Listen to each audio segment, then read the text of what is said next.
Hala, grabe, ang laki naman siya na to, ate. Talaga bang tayo na may-ari nito? Dito na tayo titira? Oo, Andrea. Matanda na kasi si Don Francis eh. Tsaka ang sabi pupunta na siya sa ibang bansa. Baka mamaya nandito yon para personal na ibigay na sa atin ang titulo. Bakit naman niya naisipan natin na sa'yo ipamana itong mansyon? Wala ba siyang mga anak? O kaya mga kamag-anak na pwedeng maghabol sa mansyon na to? Ano ka ba naman, Matthew? Kahit kailan napaka-KJ mo talaga. Malamang napag-isipan na yan ang mabuti ni Don Francis. Akala mo ba basta lang ang pag-aasikaso ng mga ganito? Kahit na. Mamaya, mapahamak pa tayo pag may mga kamag-anak pala na maghahabol sa mga ari-arian ni Don Francis. Kayong talagang dalawa. Huwag kayong mag-alala. Wala namang kamag-anak si Don Francis. Mag-isa lang siya sa buhay at wala rin siyang asawa. 18 anyos pa lang ako dito na ako nagtatrabaho kaya alam ko yun. Oh, narinig mo yun, Matthew? Kaya ikaw, huwag ka ng killjoy dyan. Yung mga panahon na nagtatrabaho na si ate dito, nililiguan ka pa lang ni nanay eh. Kayo talagang dalawa? Kahit kailan, lagi kayong kontra sa isa't isa. Hindi ba kayo napapagod magbangayan? Naturingan na kayong kambal. Lagi naman kayong kontra sa isa't isa. Oh, ano to? Bakit may libro ditong ganito puro literary books ang nandito? Oh, iyan ka na naman. Gumagana na naman ang pagiging perfectionist mo. Mas maganda kasi sa mata ang tama ang arrangement ng mga gamit. Palibasa, burarakat, makalat kaya hindi ka makarelate. Aba, loko ka. Hindi ako burarano. Sige, itanggi mo pa. Shit, ano to? May secret door sa mansyon na to? Oh my God! Ate, halika, bilis! Tingnan mo to! Hindi ko alam. Hindi ko pa yan nakikita dito. Paano mo yung nabuksan, Matthew? Ililipat ko sana yung libro, ate. Kaso pag angat ko, biglang kumibo yung bookshelves. Anong meron dyan, ate? Hindi ko alam. Ate, okay ka lang? Bakit parang biglang namutla ka? Wala. Saraduhan na muna natin to. Sige na, Matthew. Ibalik mo sa dati yung libro. Okay. Shit! Nandiyan na si Don Francis.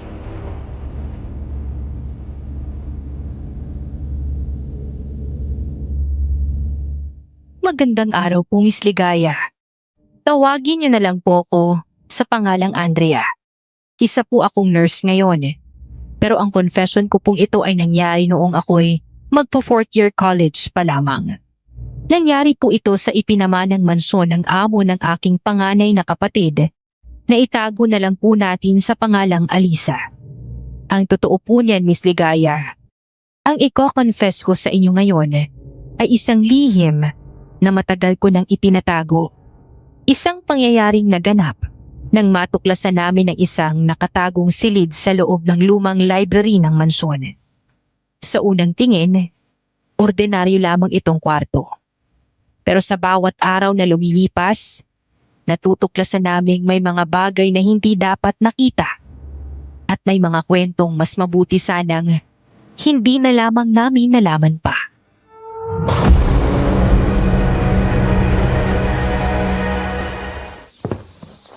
Francesca, iha, narito na ako.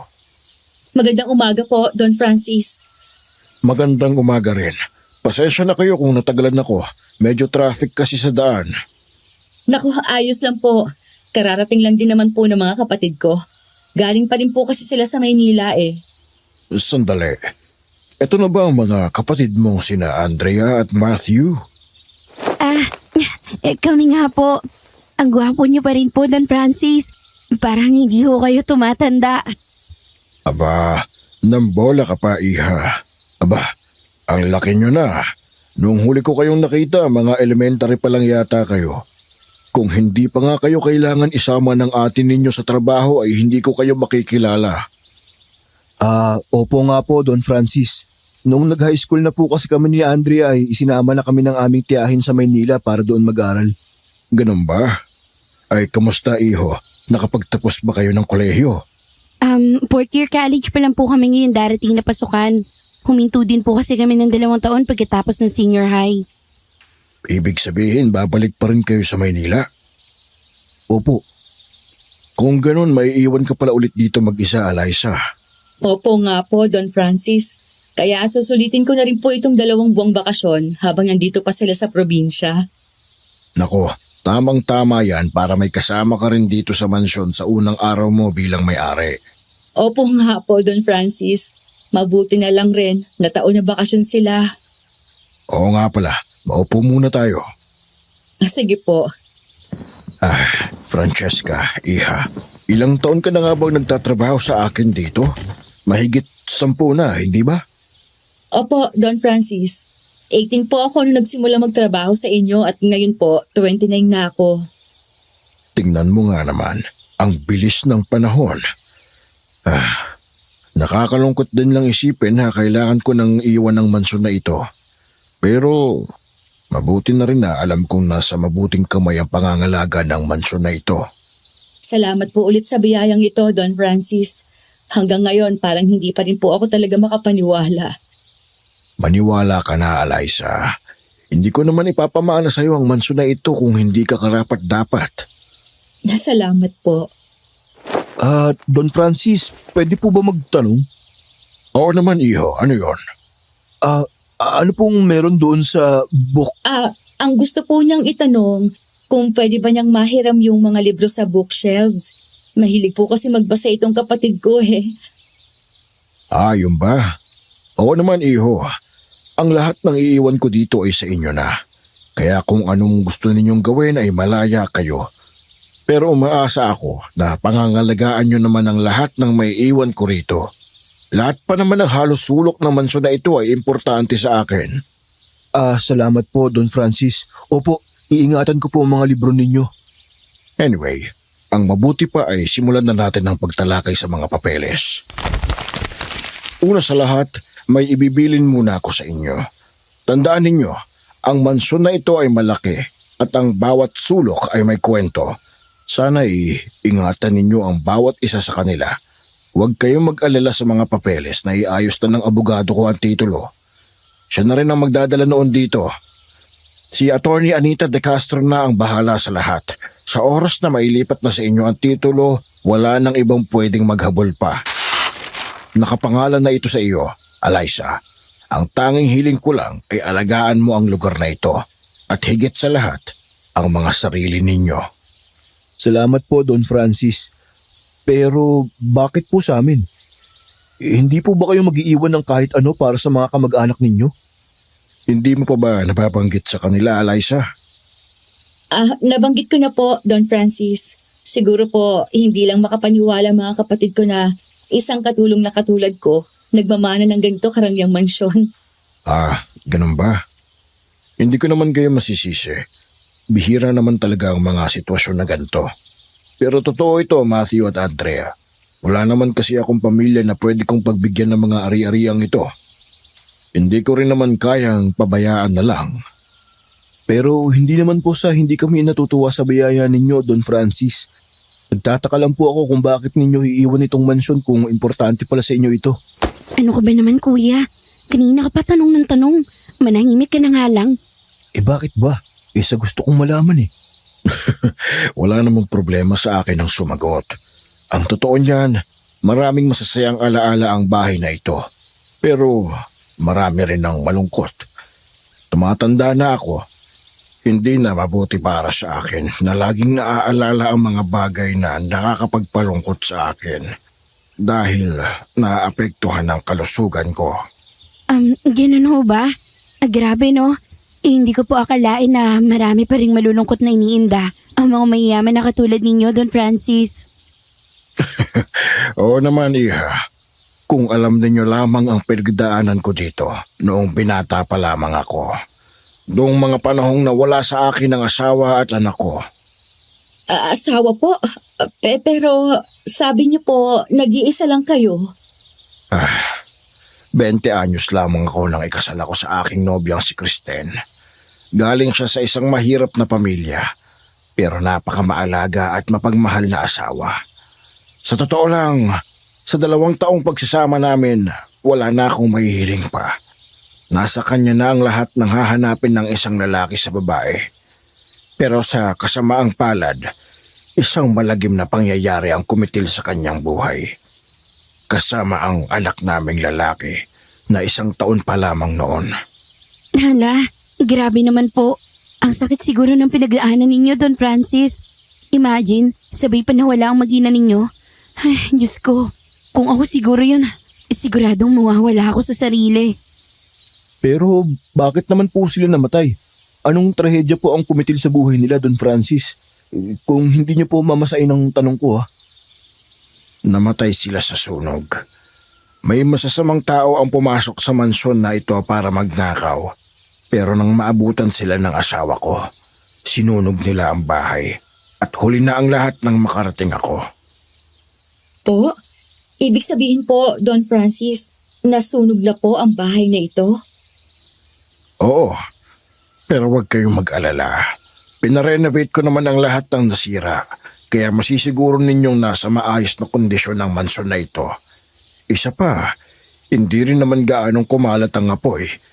Nasunog lamang ang mag-ina ko sa isang silid at doon na sila naipit. Hindi na nakalabas. Kaya pala, nung bagong salta pa lang ako sa mansyon, mag-isa na po kayo noon. Akala ko po talaga wala kayong asawa at anak, Don Francis. Iyon din naman ang sinubukan kong ipaniwala sa sarili ko para kahit papaano ay mawala ang pangungulila ko sa kanila. Pero walang magagawa ang pagmumukmok. Kaya minabuti kong magpasok ng mga kasambahay sa mansyon para kahit papano ay may gumagalaw sa bahay. Grabe naman, hindi ko po ma-imagine lahat ng pinagdaanan ninyo, Don Francis. Sobrang traumatic naman nun. Kaya kayo, punuin ninyo ng masasayang alaala ang mansyon na ito. Huwag po kayong mag-alala, Don Francis. Nasa mabuting kamay po ang mansyon ninyo. Ito pong si Ate Eliza ay maalaga, malinis at masipag pa. Kaya siguradong hindi niya po ito mapapabayaan kahit na magkapamilya na siya. Totoo po yun, Don Francis. Dahil nga po sa kasipagin ni ate, kahit nawala ng mga magulang namin, ay nakapag-aral pa rin kami sa kolehiyo. Naku, kayo talagang dalawa. Masyado niyo naman akong binibida kay Don Francis. Hindi naman ako tumututol, Eliza. Totoo namang masipag at matyaga kang iha. Kaya nga wala akong pag-aalinlangan ngayon. Naku, maraming salamat po. Nasanay na lang po siguro sa buhay, Don Francis. Oh, paano ba yan? Maiwan ko na kayo. Baka mahuli ako sa flight ko ngayong tanghali. Huwag kayong mag-alala at pirmado ko na lahat ng papeles. Tinatapos na lang ni Anita ang iba pang kailangan at pupuntahan niya kayo dito para ibigay sa inyo ang titulo. Sige po, Don Francis. Maraming salamat po ulit. Walang anuman, iha. Mag-iingat kayong magkakapatid. Salamat din at nakilala ko kayo. Maluwag ang loob ko nga alis sa mansyon ngayon. Mag-iingat din po kayo sa ibang bansa, Don Francis. Mag-iingat po kayo. Salamat. Sige na, mauuna na ako.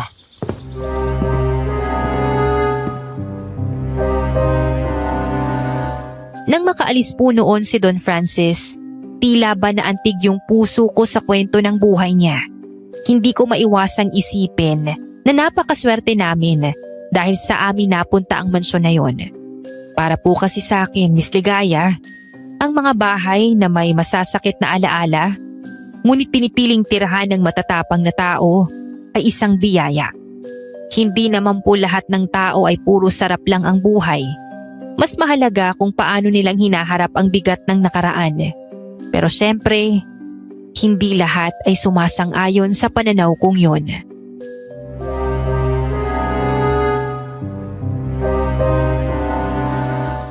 Ate, anong problema? Parang ang lalim ng iniisip mo. Wala naman. Naisip ko lang, hindi pala talaga nag-iisa sa buhay si Don Francis. Oo nga ate. Nung sinabi mo na wala siyang pamilya, nakakalungkot isipin no. Pero nung nalaman kong ganun ang nangyari sa pamilya niya, mas mabuti pa nga siguro na wala na lang siyang pamilya. Mas masakit kasi isipin na may mahal pala siya sa buhay na dapat ay kasama niya ngayon dito. Pero dahil lang sa masasamang tao, nawala lahat ng pagkakataon na yun. Napakasaklap nga naman. Hindi lang yun ang iniisip ko. Oh, ano pa ate? Hindi ba sinasabi nila na malas daw ang tumira sa bahay na may nangyaring sunog at may namatay na? Aha, ate naman, panahon pa ni Lapu-Lapu, mga kasabihan na yan eh. Huwag ka na maniwala dyan. Tama, wag na maniwala sa mga ganyang kasabihan. Alam nyo, mas uso ngayon ang mga hindi makamundong krimen na mas nakakatakot pa kaysa sa kasabihan ng matatanda. Gaya naman ng ano. Gaya ng slaughter room sa isang mansyon na nakatago pala sa isang secret room. Ano?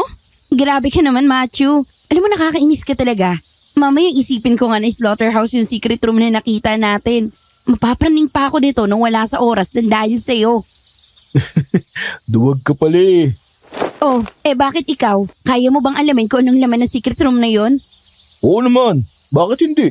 Kanina nga, itatanong ko na sana kay Don Francis pinigilan lang ako ni Ate Eliza.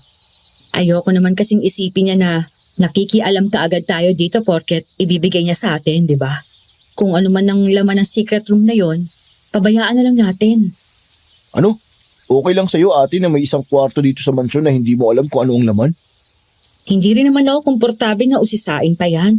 Ang mabuti pa, libutin nyo na lang muna itong mansyon. Pumili kayo ng kwartong gusto niyo maging inyo para makapagsimula na tayo mag-ayos. Okay, sabi mo ate.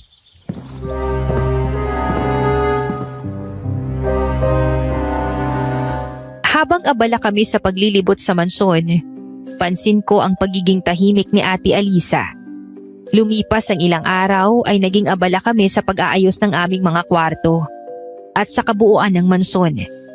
Kahit papano, nakalimutan namin pansamantala ang tungkol sa natuklasang secret door. Para bang naging normal na muli ang lahat. Ngunit tulad ng sabi-sabi, ang katotohanan ay hindi kailanman kayang itago ng matagal. At totoo nga yun.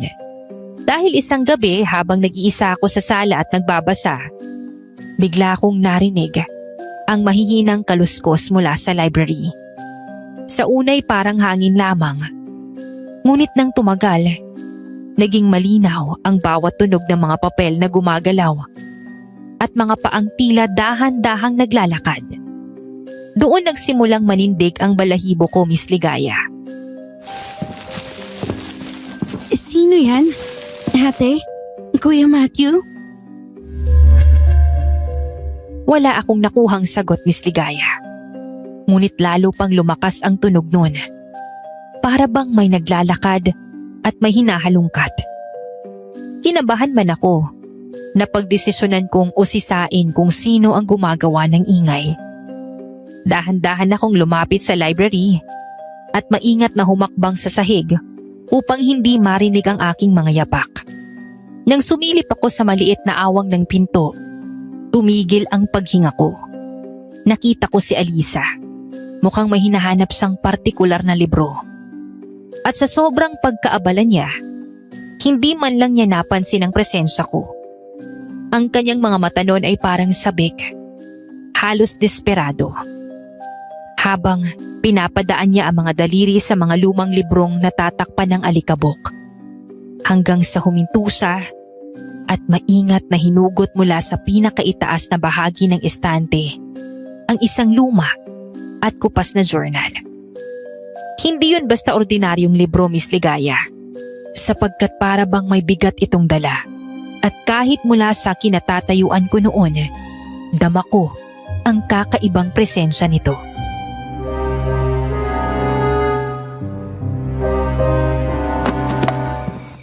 Ate? Andrea, anong ginagawa mo dito? Akala ko tulog ka na. Hindi po ako makatulog eh. Anong hawak mo ate? Journal ba yan? Wala to. Wala. Hindi rin ako makatulog kaya naghanap lang ako ng mababasa. Okay po. Sige, Andrea. Matulog ka na ha. Aakyat na rin ako. Teka ate. Oh, bakit? Sigurado ko ba na ayaw mo talagang malaman yung tungkol sa secret door dito? Huwag mo na munang tanungin yan, Andrea. Saka na natin isipin. Ang importante, paghandaan natin ang pagdating ni Attorney Anita bukas. Oh, gising pa kayo. Oo, hindi kasi kami makatulog ni ate. Ikaw? Nagising lang ako para uminom ng tubig. Ikaw ate, bakit gising ka pa? Namamahay ka po ba? Hindi naman. Sanay naman ako dito eh. Pero hindi lang mawala sa isip ko yung kwento ni Don Francis. tungkol sa pamilya niya. Ilang gabi na nga akong napupuyat. Hindi ako pinatatahimik ng utak ko. Gusto mo ate, sa kwarto mo muna ako matulog para magkatabi tayo? Hindi naman ako natatakot. Parang bigla lang ako nanibago. Ang akala ko kasi malungkot na ang buhay ni Don Francis. Dahil nga mag-isa lang siya. Tapos malalaman ko na mas malungkot pa pala talaga ang pinagdaanan niya. Huwag mo na lang muna isipin ate. Mukha namang nakabangon na rin si Don Francis. Kung sa bagay nga. Ay, o siya, matulog na tayo. Bukas, gumising kayo ng maaga. Ha? Darating si Attorney Anita. Sige ate, good night. Good night. Sigurado ka na okay ka lang ate ha? Oo naman. Sige na, magpahinga na kayo. Kuya, bakit parang kinakabahan ako? Kinakabahan? Bakit ka naman kinakabahan? Si ate kasi, yung mga kinikilos niya, napapaisip tuloy ako. Paano kung pakiramdam niya, mayroong kakaiba sa mansyon na to? Ilang taon na siyang tumira dito pero nang marinig niya ang kwento ni Don Francis, parang pati siya ay natakot na. Ano ko ba Andrea? Kung ano pinagsasabi mo. Akala ko ba ang tapang-tapang mo? Ikaw pa nga unang may sabi na huwag maniwala sa mga kasabihan tungkol sa bahay na may history ng trahedya. Wala naman akong sinasabi na matapang ako no. Ang punto ko lang naman, huwag sana tayong maging negative thinker. Oh, hindi ba pagiging negative yung sinasabi mo ngayon? Sabi ko na nga ba mapaparaning ka lang dito. Ay basta, hindi mo kasi magets kuya eh. Kumbaga, parang napapanlaw na ako sa mansyon dahil sa mga kinikilos ni ate. Kanina, tinatanong ko siya tungkol sa secret room dito pero ayaw niya naman na pag-usapan pa yun namin. Para kasing may tinatago siya. At saka ramdam ko na takot siya Kuya Matthew. Pero matagal na siya nagtatrabaho dito. Baka dati pa niya alam ang tungkol sa secret room na yan. Ayaw niya lang sabihin sa atin kasi baka may pangit na memory. O kaya naman, totoo na hindi niya gustong alamin pa. Huwag na lang natin siyang suwayin, Andrea. Pero, hindi ka ba talaga curious sa kung anong meron doon sa secret room? Curious naman. Kuya, kinikilabutan na talaga ako. Paano kung may patay doon? O kaya may aswang? Ang dami mo talagang imahinasyon no? Wala yan, Andrea. Matulog ka na. Ako naman, maglilibot muna sa labas. Masyadong mainit dito sa loob ng bahay. Bakit naman doon pa sa labas, kuya? Gabi na. Mamaya may lumabas pa na kung ano dyan at kunin ka. Alam mo, itulog mo na lang yan. Masyado na kayong naapektuhan ng kwento ni Don Francis. Ay nako, ewan. Basta, hayaan mo na lang muna si Ate Eliza. At ikaw, matulog ka na rin nang kahit papaano madagdagan pa yung height mo. Kahit kailan talaga tong lalaki na to. Diyan ka na nga. Asar talo ka naman lagi, Andre. Che, manahimik ka na Kuya Matthew.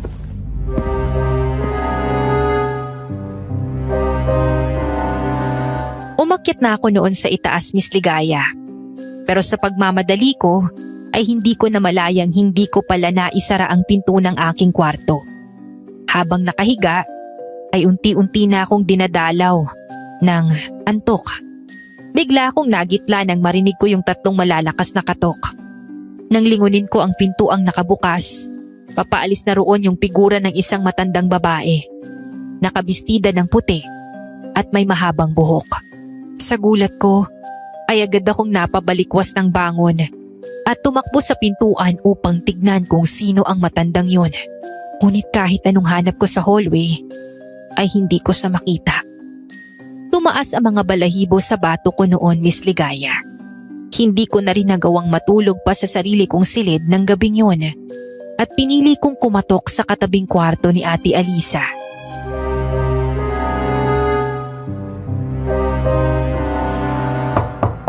Ate, Andrea? Oh, bakit? Ayos ka lang ba? ate, may nakita akong babae. Parang dumaan siya kanina sa may pintuan ng kwarto ko eh.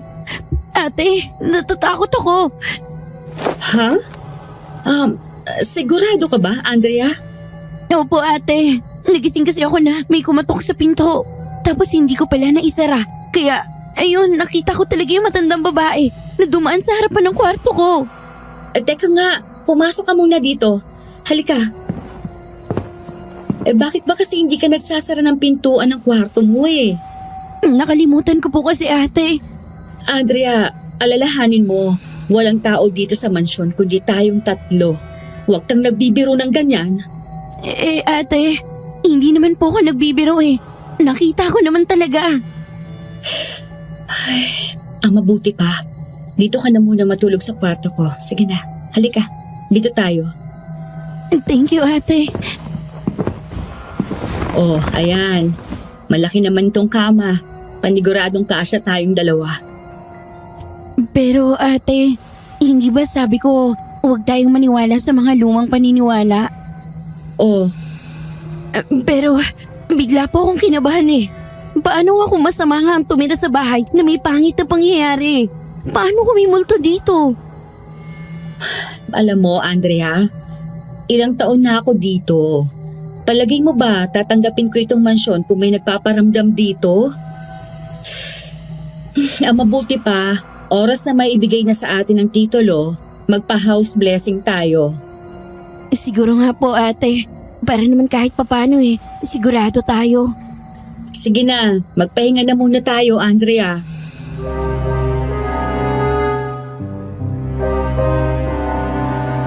Madaling araw na ako dinalaw ng antok ng gabing yon, Miss Ligaya. Pakiramdam ko noon ay bigla na lang papasok sa kwarto ni ate ang babaeng nakita ko. At hindi rin mawala ang kilabot sa katawan ko na lalo pang nagpahirap sa akin na makatulog. Kinabukasan, Miss Ligaya, maagap kaming nagising. Kahit puyat ako noon, pilit akong bumangon para salubungin ang pagdating ni Attorney Anita. Ramdam ko din yung kakaibang pananabik ni Ate Alisa na kahit papano ay nagbigay ng pagbabago sa atmosfera sa loob ng mansyon.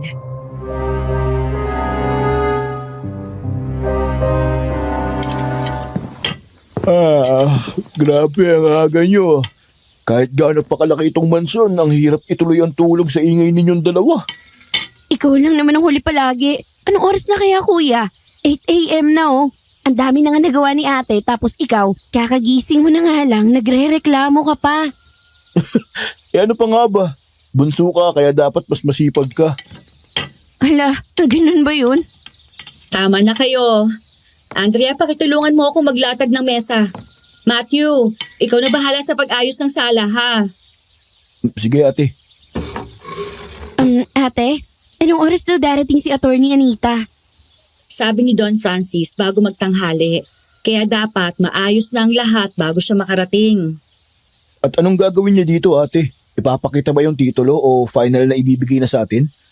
Minsan kasi yung ganyan, nag-i-investigate pa kung mapapangalagaan nga ba natin ang mansyon. Pareho siguro. Siya kasi ang abogado ni Don Francis. Kaya siya rin ang magpapatibay sa lahat ng papeles. Ate, tungkol dun sa nakita ko kagabi. Andrea, huwag na natin pag-usapan yon. Baka namamahay ka lang talaga. Pero ate, Andrea, makinig ka. Ang kailangan natin ngayon maghanda. Hindi magpadala sa mga imahinasyon. Naiintindihan mo ba? opo ate. Ate, may sasakyan. Baka si Attorney Anita na yun. Ang aga naman.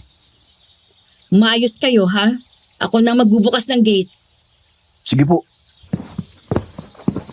Hoy, anong sinasabi mong nakita mo kagabi? Huwag na, baka sabihin mo na mamalikmata lang ako. Ano nga? Sabihin mo kasi para masabi ko kung guni-guni mo lang yun o hindi. Anong malay mo kung maniwala ako, di ba?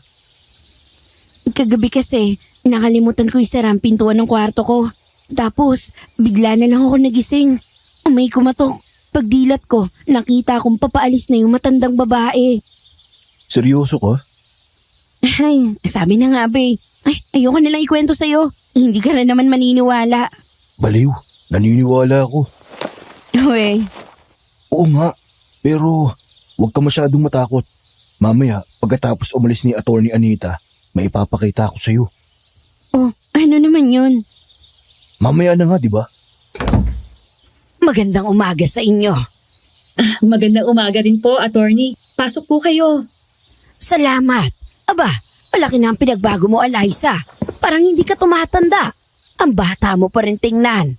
Noon pa man napansin ko na talaga ang ganda mo. Hindi nakapagtatakang ikaw ang napili ni Don Francis na mga laga ng kanyang pinakamamahal na mansyon. Ha? Po? Ano pong ibig ninyong sabihin, attorney?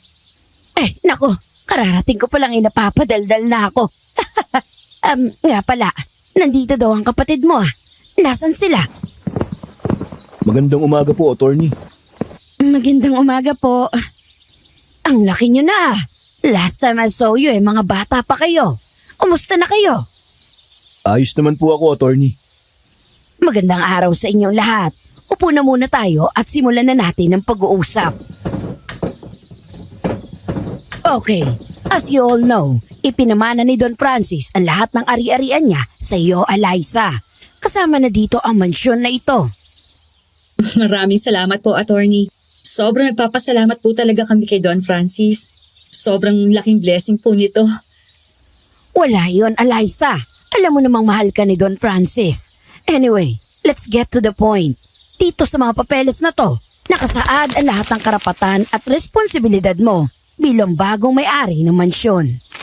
So, sa amin na po talaga itong mansyon? Oo, Andrea. Legal na kayo na ang may-ari. Ang titulo ay nakapangalan na kay Eliza. Hindi na siya pwedeng abulin ng sino man kahit pa kamag-anak ni Don Francis. Salamat po, attorney. Pero may tanong lang po ako. Halimbawa po at magpasya kami na ibenta ito kung sakali. Ayos lang po ba? Eliza, may kondisyon sa testamento. Hindi ninyo pwedeng ibenta ang mansyon sa loob ng 10 taon. Ano po? Bakit po? Ayon kay Don Francis, gusto niyang siguraduhin na alagaan ninyo ang mansyon. Mahalaga ito sa kanya. Ang lahat ng nasa loob ng mansyon, kasama na ang mga gamit at libro, ay mahalaga sa kanya. Kung sakaling labagin ninyo ang kondisyon na ito, mawawalan kayo ng karapatan sa mansyon at mapupunta ito sa isang charitable institution. Bakit parang hindi naman po niya nabanggit sa amin yan? Pasensya na kayo, Matthew. Ito ang huling bili ni Don Francis. Pero huwag kayong mag-alala. Nag-iwan naman siya ng sapat na halaga para sa inyo. Talaga po, attorney? Yes, hindi ba niya ibinigay sa inyo? Ang usapan kasi namin siya ang magde-deliver ng cash personally sa inyo. Para kahit hindi pa ayos sa mga papeles, ay may maibigay naman siya sa inyo bago siya umalis ng bansa. Pero wala naman po siyang naiwan o nabanggit tungkol sa pera. Are you sure? Kasi ang sabi niya sa akin titulo na lang ang hinihintay ninyo. Wala po talaga, attorney, pero sobra-sobra na po itong mansyon. Hindi ko na rin po matatanggap yan. Sapat na po ito sa amin. Nako, wala na kayong magagawa kundi tanggapin na rin yun. Dahil yun ang gusto niya. So for now, kung hindi pa pala na-deliver ni Don Francis ang pera, I'll contact him para masabi ko okay. Basta ang tanging hiling lang niya ay alagaan ninyo ang mansyon. Naiintindihan ko po. Maraming salamat po talaga, attorney. No worries. Anyway, may isang bagay pa pala akong sasabihin sa inyo. Ang sabi niya, including sa pera, may iniwan din daw siyang sulat para sa inyo. Sulat? Wala din po siya iwang sulat, attorney. Ay, nako. Alam ko na ito. Si Don Francis talaga. Alam mo kasi, mahilig mag-iwan ng mga palaisipan si Don Francis. I think he left the letter here. Hindi ko lang alam kung saan, pero I'm sure nandito yon. Hindi ba, Eliza? Opo nga. Natatandaan ko nga, attorney. Hindi ba? Bago kasi siya umalis, ibinilin talaga niya sa akin na nag-iwan siya ng isang sulat na nakasealed. Ito raw ang huling habilin niya sa inyo. Imposible rin namang nalimutan niyo ni Don Francis, lalo na ang pera.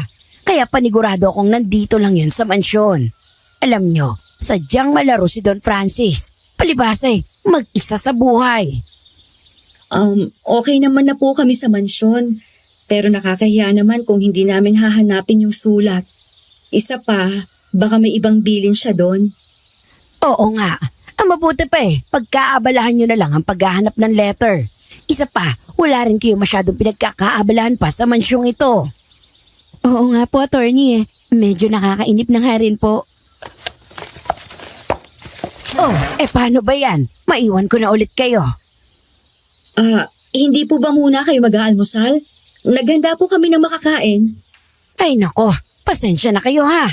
May isa pa kasi akong pupuntahan. Bale, mga next week, babalik na lang ako para kumustahin yung paghahanap ninyo sa letter. And promise, magtatagal na ako next week para naman makatikim naman ako ng pinagmamalaking luto mo na. Dati rin ay gustong gusto ni Don Francis. Naku, nakakahiya naman po. Minsan si Don masyado na ring pinupuri ang luto ko kahit yata hindi kasarapan. Nako, nasanay kasi siya sa kanyang asawa noon.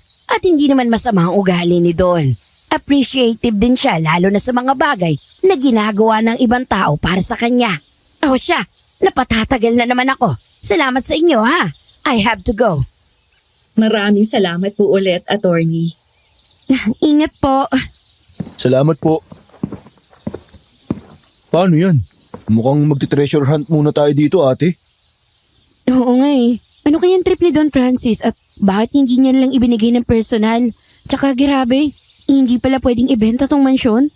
As in after 10 years pa? Ay, ang tagal pa nun. Hindi ako nag-aalala sa kondisyon. Ang kinakabahan ako, yung sulat. May pakiramdam ako na kailangan nga nating mahanap agad yun.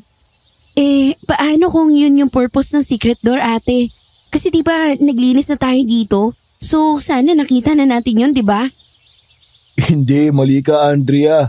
Secret door nga, di ba? So, basically, wala dapat nakakaalam nun. Bakit niya itatago dun yung letter kung siya mismo hindi niya alam yun? Bakit ka naman nakakasiguro na hindi niya alam yun, Kuya Matthew? Kasi kung alam niya yun, isasama niya yun sa mga ibibilin niya. Parte yun ng mansyon niya eh. Paano nga kung may masamang kung ano sa secret room na yun? Alangan namang sabihin niya. Duda ako. Nabanggit nga niya yung trahedya sa mansyon na ito kahit alam niyang bagong lipat pa lang tayo eh. Ang mabuti pa, hanapin na nga natin. Sisimulan ko sa itaas. Kayo na bahala kung saan kayo maghahanap ha. Basta, huwag ninyong papakialaman yung secret door ha. Maliwanag. Opo. Kuya, ano yung sinasabi mo na may ipapakita ka sa akin? Shh, huwag ka maingay. Baka marinig tayo ni Ate Eliza. Halika, sumunod ka sa akin. Saan tayo pupunta? Basta, sumunod ka na lang. Oh, anong ginagawa natin dito sa library? Di ba nga bawal daw sabi ni ate? Don't tell me, balak mo buksan yung secret door. O baka naman binuksan mo na. Baliw hindi. Basta manahimik ka at ipapakita ko sa'yo. Okay, sige. Manda ka ha. Sure ako magugulat ka dito. Kuya naman eh, bigla akong kinakabahan sa'yo.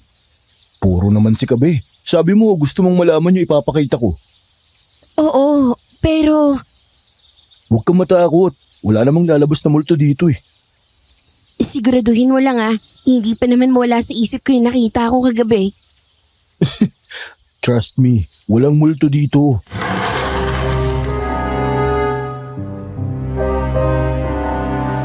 Lumapit noon si Kuya Matthew sa bookshelf na may kakaibang libro.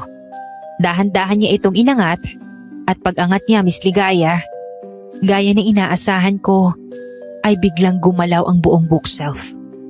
Umusog ito ng marahan na para bang may mekanismong matagal nang nakatago sa likod. At unti-unti nitong ibinunyag ang isang madilim na lagusan.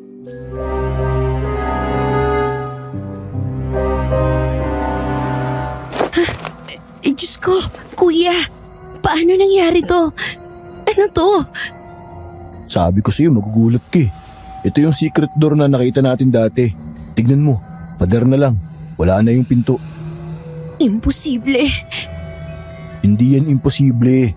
Tingin ka sa dingding. Pansinin mo ang mga linyang nasa paligid. Parang may pattern, di ba? Oo nga, pero anong ibig sabihin yan? Sa tingin ko, hindi lang basta pader yan. Panic room to. Ginagawa ang ganito para protektahan ang mga taong nasa loob. Panic room? Meron pala niyan dito? Ginawa ang mga ganitong istruktura para magtago ka sa loob kapag may masamang mangyayari. Pero paano nawala ang pinto? Kapag sinarado mula sa loob, sa labas pader ang makikita. Kapag nasa labas ang may-ari at isinara niya, makikita mo rin ang pinto. Ibig sabihin, Ang gusto mong sabihin may tao ngayon sa loob. oo. Ano pa bang rason kaya naglaho ang pinto? Kuya, nagbibiro ka lang yata Hindi kita tinatakot, Andrea. Makinig ka. Kagabi, nakita ko rin ng matandang babae na nakita mo. Pero sigurado ako hindi siya multo. Ha? Anong sinasabi mo? Sigurado ka ba, kuya? Oo, nung umakyat ka, naiwan ako at nag-ikot sa mansyon. May narinig akong ingay sa library. Papasok na sana ako pero may paparting mula sa hallway kaya nagtago ako. Tapos? Nakita kong matanda, dahan-dahan siyang pumasok sa library. Sumunod ako sa kanya papunta sa lobby pero huli na. Ang nakita ko na lang ay gumagalaw ang bookshelf. Doon ko nakita na nawala ang pinto. Diyos ko, ibig sabihin, may kasama tayo dito sa mansyon, kuya. Ganun na nga. Nako, mas creepy pa yun. Paano kung masamang tao siya? Hindi ko alam.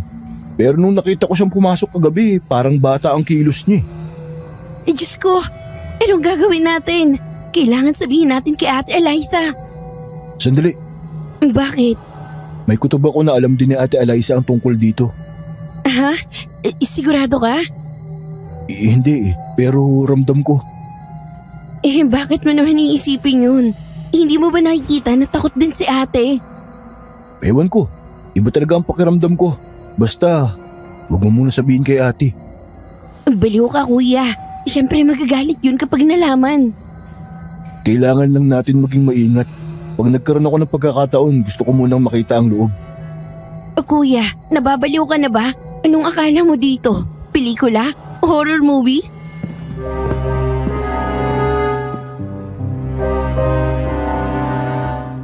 Tinalikuran ko noon si Kuya Matthew, Miss Ligaya.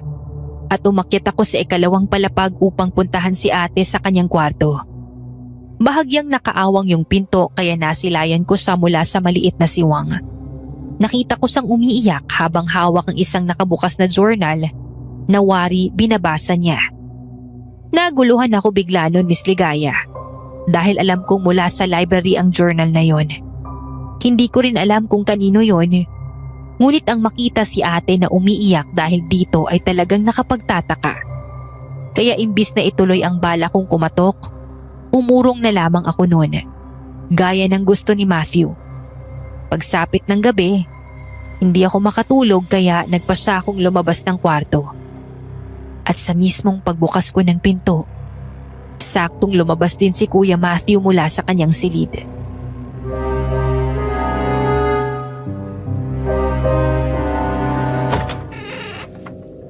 Kuya, anong ginagawa mo? Bakit kising ka pa? Hindi ako makatulog. Ikaw? Hindi ka makatulog? Akala mo kaya mo akong lokohin? Itutuloy mo talaga yung balak mo? Anong gusto mong gawin? Itulog na lang natin to o alamin kung ano nangyayari dito. Pero kuya, nakakatakot. Delikado. Mas delikado kung hindi natin aalamin, Andrea. Ramdam mo rin ba yung kakaiba? Hindi mo sinabi kay Ate Eliza, di ba? Anong nasa isip mo? Tama ba ako? Hindi. Hindi ako nagpatuloy kasi nakita ko siya. Umiiyak siya sa kwarto habang may binabasa siyang lumang journal. Kuya, kinakabahan ako. Pakiramdam ko, may kinalaman yung journal sa mga nangyayari dito. Sabi ko na nga, may itinatago si Ate Eliza. May alam siya na hindi niya sinasabi. Ano nang gagawin natin? Kaya nga ako lumabas. Kagabi, ganitong oras lumabas yung matandang babae. Gusto kong malaman kung sino siya at anong ginagawa niya sa mansyon. Kuya, paano kung may kababalaghan talaga dito? Paano kung multo nga yung matanda? Hindi ako naniniwala sa multo, Andrea. May lohikal na paliwanag sa lahat ng ito. Sa tingin ko, ang matandang babae ang susi sa misteryo. Kuya, delikado yan. Bumalik na lang tayo sa kwarto. Hindi ako mapapanatag hanggat hindi ko nalalaman ang totoo. Kung may hindi nakikitang nangyayari, mas mabuting malaman na natin ng maaga. Kuya, hindi ka na ba talaga mapipigilan? Hindi, Andrea. Hindi ako kagaya ninyo ni ate na mas pipiliin pang magbulag-bulagan. Hindi naman yun sa ganun. Nakakatakot lang talaga. Sige na nga, sasamahan kita kuya. Sigurado ka? Oo, halika na. Bilisan natin at baka magising pa si Ate Eliza.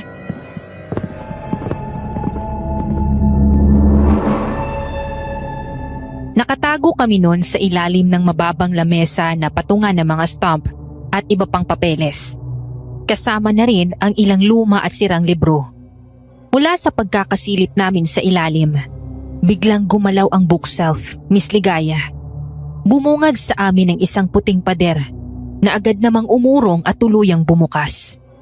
Isang madilim na silid ang sumalubong sa amin. At mula doon ay lumabas ang isang matandang babae. Nakaputi siya ng bestida.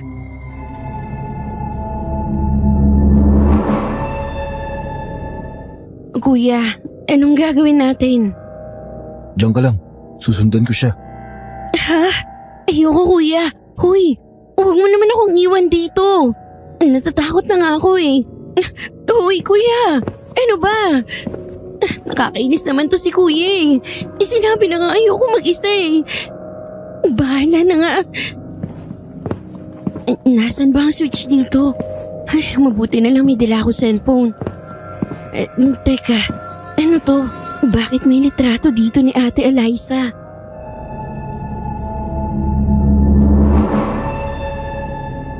Gulat at hindi ako makapaniwala sa mga nakita ko noon, Miss Ligaya. Ang matataas na pader sa loob ng panic room ay napapalamutian ng malalaking picture frame ng isang babaeng nakaitim na coat. May simpleng ngiti sa labi. Walang pinagkaiba sa ngiti ni Ate Eliza. Ang kaibahan nga lang ay makaluma ang estilo ng kanyang damit. Nang ilibot ko ang paningin ko sa paligid, noon ko lamang napansin ang kabuuang anyo ng panic room. Taliwas sa inaasahan kong madilim at magulo. Napakaayos nito. Malinis ang bawat sulok. May sariling banyo, isang puting kama, isang bookshelf ng children's book, at sa gilid ng kama ay may drawer ng mga laruan. May mga nakasabit pang starry lights na para bang sinadya upang maging kaaya-ayang playroom. At hindi lamang yon, Miss Ligaya, dahil sa isang sulok ay may 2 silyang pangkape at isang mesa. May lababo, refrigerator at kumpletong utensils na waring madalas ding nagagamit.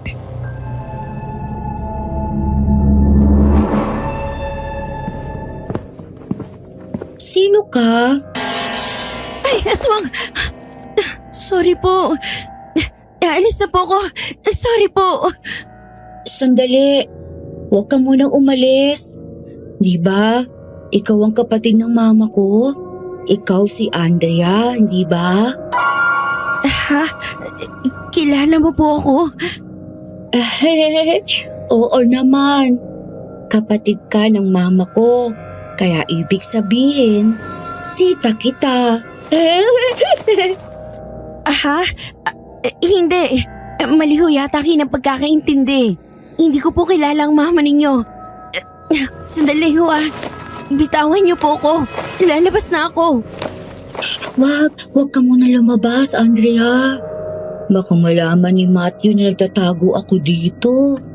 Kaninang umaga pa kasi kami naglalaro eh. Ha? Kayo ni Kuya Matthew? Naglalaro kayo? Oo, siguro napapagod na siya sa paghahanap sa akin. Huwag mo ko isusumbong ha? Teka lang po. Bitawan niyo na po ako. Kailangan ko na lumabas. Inaantok na po ako eh. Pero, Tita Andrea, huwag mo ko sumbong kay Mama ha. Sabi niya huwag ako lalabas hanggat hindi niya sinasabi. Gusto ko lang maglaro eh. Gusto ko lang kayo makasama. Okay. Lalabas na po ako. Pasensya na. Hindi ko kayo naiintindihan.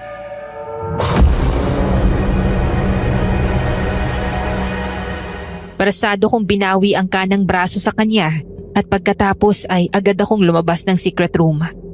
Sa sobrang takot ko pa nga ay halos mapaluhod na ako, Miss Ligaya, sa sobrang panghihina at panginginig ng aking tuhod. Mabuti na lang at nagawa ko pang makakapit sa pader hanggang sa makalabas ako ng library. Oh, Andrea, pumasok ka ba sa loob ng secret room? Nakita ka ba ng matanda? Bigla siyang nawala sa paningin ko eh. Bumalik na lang muna tayo sa kwarto natin, kuya. Bukas na natin pag-usapan to. Ha? Bakit? Teka sandali. Uy Andrea, ayos ka lang ba? Hindi ko na nagawa pang makasagot noon, Miss Ligaya. Para bang wala na rin akong alam na maaaring ipaliwanag kay kuya. Sapagkat maging ako ay litong-lito na. Ngunit tila nananadya ang tadhana ng gabing yun. Dahil habang nagmamadali akong naglalakad sa hallway papunta sa aking kwarto, nakarinig ako ng mahihinang bulungan mula sa loob ng silid ni Ate Alisa.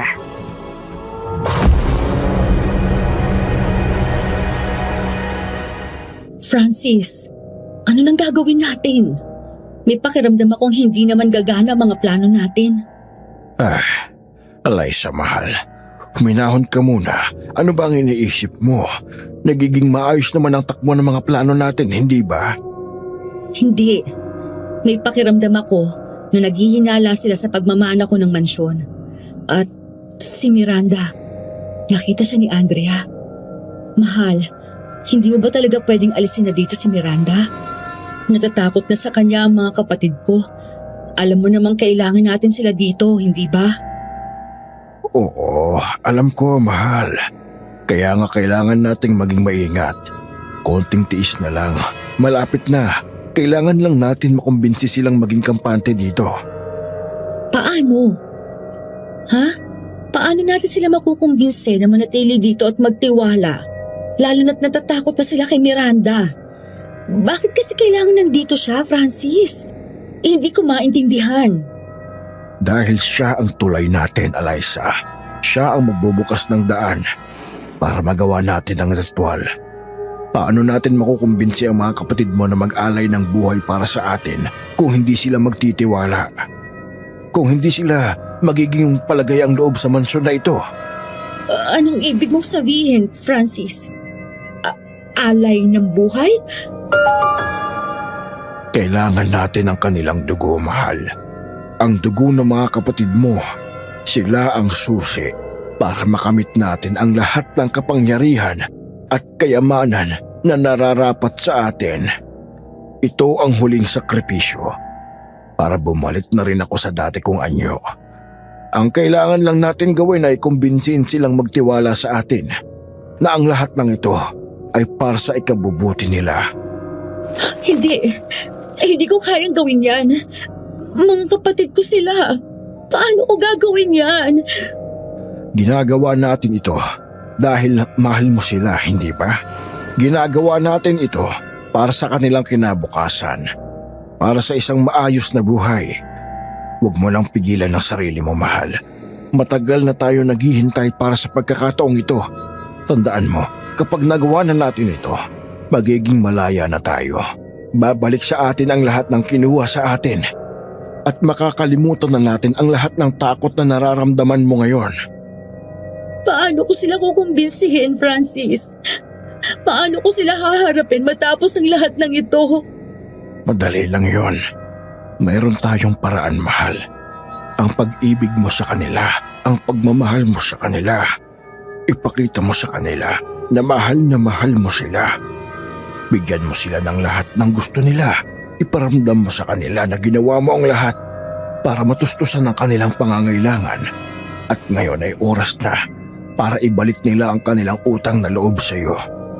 Hindi ba gusto mo rin naman na matapos na ang mga responsibilidad mo sa kanila? Ito na yon, matutupad na ang hiling mo at matutupad din ang kailangan ko para magkasama na ulit tayo. Gawin mo silang magtiwala ng buong buo sa iyo. At kapag nagawa mo iyon, madali na silang mapapaniwala sa kahit anong sabihin mo, maging sa pag-aalay ng kanilang buhay para sa atin. Hindi ko alam, mahal. Natatakot ako. Kung sakali mabigo ako, paano na tayo?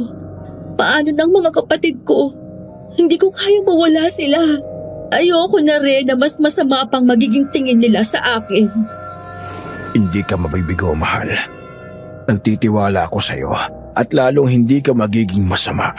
Ginagawa mo lang ito dahil mahal mo sila, hindi ba? Ginagawa mo ito para sa kinabukasan nila. Tandaan mo, wala kang utang na loob sa kanila. Wala kang dapat ipaliwanag. Sila ang may utang sa'yo. Ikaw ang nagpalaki sa kanila. Ikaw ang nagsakripisyo. At ngayon, oras na para suklian nila ang lahat ng kabutihan mo. Hindi ko alam, Francis, pero sige, susubukan ko, mahal. Gagawin ko ang lahat para magtiwala sila sa akin. Para matapos ng lahat ng ito at magkasama na tayo. Alam kong gagawin mo, mahal. Alam ko. At kapag natapos na ang lahat, magsasama na tayo. Magiging malaya na tayo mula sa mga responsibilidad na nagpapahirap sa'yo. Magiging masaya na tayo. Magiging simple na lang ang lahat. Wala nang gulo. Wala nang takot. Kaya mo yan, mahal. Malaki ang tiwala ko sa'yo. Huwag mo akong bibiguin.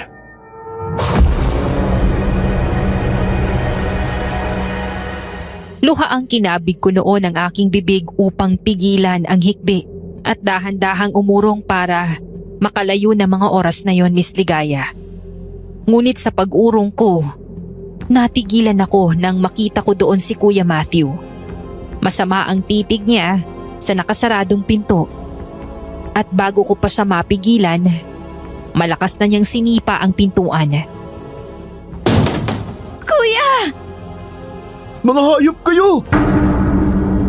Napahinto si Kuya Matthew sa kanyang pagsigaw at nanlaki ang aming mga mata sa tanawin sa loob ng silid. Nakaupo sa kama si Ate Alisa. Nanginginig at umiiyak habang sa tabi niya ay naroon si Don Francis. Ngunit hindi na ito anyong tao sa kanyang nakakakilabot na itsura. May nakausling mga sungay sa ulo. Mabalahibo ang ilang bahagi ng katawan. At ang balat niya ay tila namamalat na parang unti-unting nagbabalat ang laman.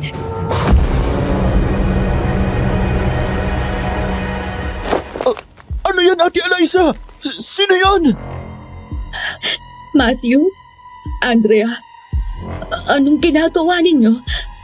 Kanina pa ba kayong nakikinig dyan? Akong sasagutin mo, ate. Sino yung halimaw na yan? Huminahon muna kayo. Magpapaliwanag ako. Pakinggan ninyo muna kami. Mali ang pagkakaintindi ninyo. Don Francis? Isa kang halimaw? Ate, may relasyon ka ba sa matandang ito? Ay, hindi. Makinig muna kayo sa akin, Matthew. Pag-usapan natin to na maayos. Hindi kayo sasaktan ni Francis. May dahilan kung bakit gano'n ang itsura niya. Please, makinig muna kayo. Hindi! Papatayin ko yung halimaw na yan! Hayop ka! Anong ginawa mo sa ate ko?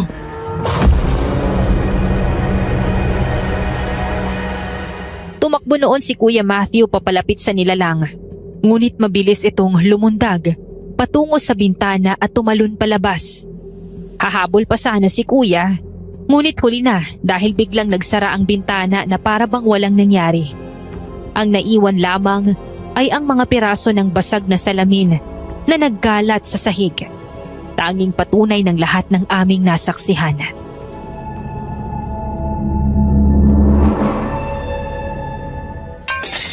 Kuya, tama na! Umalis na lang tayo dito, please! Natatakot na ako! Bumalik ka rito! Duwag! Bumalik ka rito, Don Francis! Tama na, Matthew. Pakinggan muna ako. Ate, ano ginagawa ni Don Francis sa kwarto mo? Bakit ganun ang itsura niya? Sabihin mo hindi totoo, nakikita ko, please. Sabihin mo hindi totoo lahat na naririnig ko, ate. Please. Hindi niyo naiintindihan. Kailangan namin kayo. Kailangan niya kayo para bumalik sa dati ang katawan niya. Andrea, Matthew, alam kong mahirap ang hihilingin ko pero alang-alang sa akin. Tulungan ninyo kami. Ate, hindi ako makapaniwala na pinaglalaroan mo kami. Ano yung pinag-uusapan ninyo? Ang pag-aalay ng buhay? Gusto mo kaming iaalay para sa matandang yun? Para saan, ate? Akala ko mahal mo kami. Kami ang mga kapatid mo. Bakit gagawin mo to sa amin? Kilala ka pa ba namin? Parang hindi na eh. Parang hindi na ikaw ang mapagmahal na ate na nakasama namin. Talaga bang kaya mong iaalay ang buhay namin para sa lalaking yun? Masisisi niyo ba ako? Gusto ko lang matapos na ang lahat. Gusto ko maging malaya sa mga responsibilidad ko. Hindi naman ako makina na kailangan magtrabaho at magsakripisyo para sa inyo magpakailanman. Kaya ipinagpalit mo kami sa halimaw na yun. Pinagkatiwalaan ka namin, ate. Minahal ka namin. Pero niloko mo kami. Alam kong hirap ka na. Pero kailangan ba talagang umabot sa ganito? Ate, please. Sabihin mo naman sa amin ang totoo. Sino si Don Francis? Tatanong lahat ng to. Bakit mo to ginagawa sa amin? Siya ang taong minsang nagligtas sa akin. Siya ang umibig sa akin. At hindi ko kaya na mawala siya. Hindi niyo pa mauunawaan ngayon. Hindi pa ninyo nararanasan ang magmahal. Pero sana, unawain ninyo ako kahit ngayon lang. Ilang taon na kong gumapang para sa inyo. Please, sana ngayon kayo naman ang magbigay sa akin. Nababaliw ka na, ate. Nababaliw ka na. Andrea, halika na. Aalis na tayo sa mansyon na ito.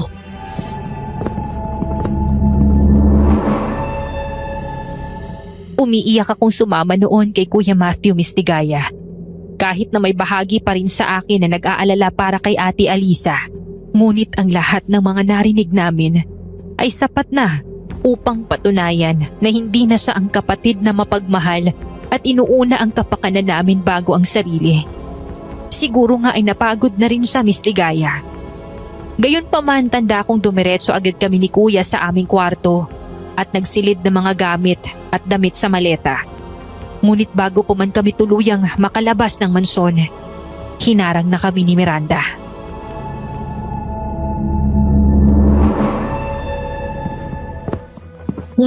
Huwag kayo umalis dito. Dito lang kayo. Pakiusap. Andrea, ano yan? Hindi ko din alam, Kuya. Kanina naabutan niya ako sa panic room. Tapos sabi niya, kapatid daw ng mama niya ang tawag sa akin. Parang hindi siya normal, Kuya. Para siyang isang bata. Siya ba yung tinutukoy ni na Ate at Don Francis? Oo, Kuya. Hindi ko alam kung anong nangyari sa kanya. Pero mukhang matagal na siyang nakulong sa panic room. Don Francis? Papa ko yun. Takot ako sa kanya. Ayaw niya sa akin pero mahal niya ang mama ko. Mas importante yun, di ba? Tita Andrea, Tito Matthew. Kaya huwag kayo umalis. Dito lang kayo. Masaya na si Miranda basta nandito kayo, di ba? Maglalaro pa ulit tayo, Tita Matthew. Ano? Anong ibig mong sabihin? Sino ka ba talaga? Bakit mo kami pinipigilan? Gusto ko lang kayo makasama. Gusto ko kayo makalaro. Huwag niyo ko iwan dito. Sabi mama, kasama ko kayo laro eh. Sabi niyo, huwag ako aalis. Kuya, ano gagawin natin? Hinaharangan niya ang pinto. Miranda, kailangan na po naming umalis. Kung hindi, maaaring saktan din kami ni Don Francis. Hindi kayo pwede umalis. Kukunin kayo ni mama. Kukunin ko kayo para kay Don Francis. Ano? Anong sinasabi mo? Sabi niya, kukunin niya kayo para maging masaya kami ni mama. Kaya huwag kayo umalis. Andrea! Matthew! Dito kayo sa loob! Sa loob! Hindi kayo pwede umalis sa mansyon na ito. Dahil sa inyo nasira ang buhay ko. Kaya ngayon, hindi pwedeng masira ang plano namin. Ate, ano pang ginagawa mo? Bitawan mo si Andrea! Hindi na ba namin mahuhulaan ang kasamaan mo? Bitawan mo ang kapatid ko! Sinasaktan mo na siya! Ano ba? Bitawan? Bakit ko bibitawan? Pagkatapos sa lahat ng ginawa ko? Pagkatapos ng lahat ng sakripisyo ko? Mama, huwag mo sila saktan. Mabait sila. Nakikipaglaro sila sa akin. Mga kaibigan ko po sila. Manahimik ka. Isa ka pang sagabal sa buhay ko. Ang tagal-tagal ko nang inaalagaan ka. Pero hanggang ngayon wala pa rin nangyayari. Pati yung matagal namin pinagplanuhan, masisira dahil sa pagiging pasaway mo. Manahimik ka! Ate, ano ba? Bitawan mo si Andrea! Ate, tama na po. Nasasaktan na ako. Diyan kayo! Diyan kayo magsama-sama! Aray, ate. Andrea, ayos ka lang ba? Halika, kumapit ka sa akin. Hindi! Ni isa sa inyo, wala na makakalabas sa mansyon na ito! Ate, ano ba? Paalisin mo na kami habang hindi pa tuloy ang bumabalik si Don Francis. Please, kung may kahit kaunting pagmamahal ka pa sa amin bilang mga kapatid mo, tama na. Patawarin mo kami at palayain mo na kami. Hindi. Hindi kayo aalis dito. Tama si Francis. Hindi ninyo tinatanaw na utang na loob ang lahat ng pinaghirapan ko para sa inyo. Ate, hindi naman ganon. Mahal ka namin pero huwag mo kaming ialay sa isang halimaw. Maawa ka naman po sa amin. Bakit? Kayo ba naawa? Alam niyo ba lahat ng pinagdaanan ko? Alam niyo ba kung ano ang silid na ito sa akin? Ito ang kulungan ko! Ito ang kulungan ko sa loob ng maraming taon! Ate, anong sinasabi mo? Ilang taon ko kayong inalagaan! Mula na mamatay ang mga magulang natin, ako ang nagpalaki sa inyo! Ako ang gumawa ng lahat para lang makapag-aral kayo! Alam niyo ba kung ano ang pinagdaanan ko? Para akong baliw dito! Para akong baliw na nag-aalaga ng isang baliw din! Pinagtiisan ko mag-aalaga kay Miranda sa loob ng maraming taon. Habang kayo, masarap ang tulog, masarap ang kain. Para lang may maibigay akong pera. Para lang may maibigay ako sa inyo. Alam niyo ba kung anong ginawa ko? Ate, hindi naman namin alam eh. Patawarin mo kami pero hindi mo naman kami dapat na ipagpalit sa isang halimaw. Mahal ka namin at may pakailam kami sa'yo. Please, huwag naman pong ganito, ate. Ate, alam mong mahal ka namin at alam mong hindi namin gusto ang lahat ng paghihirap mo para sa amin. Kung may iba lang saan ang paraan, ate, para matulungan ka namin, gagawin namin. Pero hindi mo ba nakikita kung sino ang kalaban mo dito, ate? Hindi kami ang kalaban nyo o ang walang malay na si Miranda. Ate, si Don Francis, niloloko ka niya. Ginagamit ka lang ng halimaw na yan. Halimaw? Mas halimaw pa kayo! Wala kayong ginawa kundi maging pabigat sa buhay ko. Ang nagpahirap sa akin. Gusto niyo ba na masaya ako? Hindi totoo yan, ate. Pues, patunayan ninyo kung talaga may pakialam pa kayo sa akin. Ialay ninyo ang mga buhay ninyo para sa akin. Para tuluyan na akong makasama ng lalaking mahal ko. Ate, tuluyan ka nang nakain ng halimaw na yun. Hindi ka niya mahal. Naiintindihan mo ba? Ginagamit ka lang niya.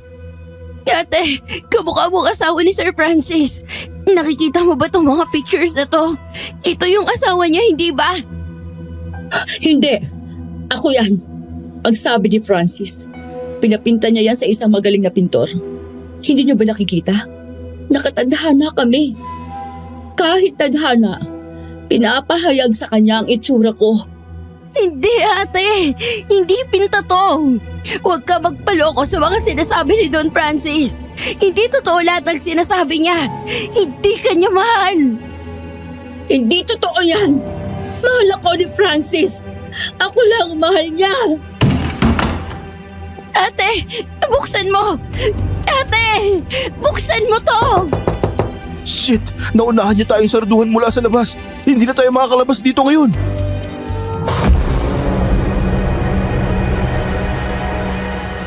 Tuluyan na nga kaming nakulong sa silid na yon, Miss Ligaya. Kasama namin si Miranda na tahimik na umiiyak sa isang sulok Halatang natatakot din sa mga nangyayari. Pinagmasdan namin ni Kuya Matthew ang paligid ng panic room. Sa bawat dingding ay nakasabit pa rin ang mga larawan ng isang babaeng kamukha ni Ate Alisa. Nakatitig sa amin mula sa mga lumang frame.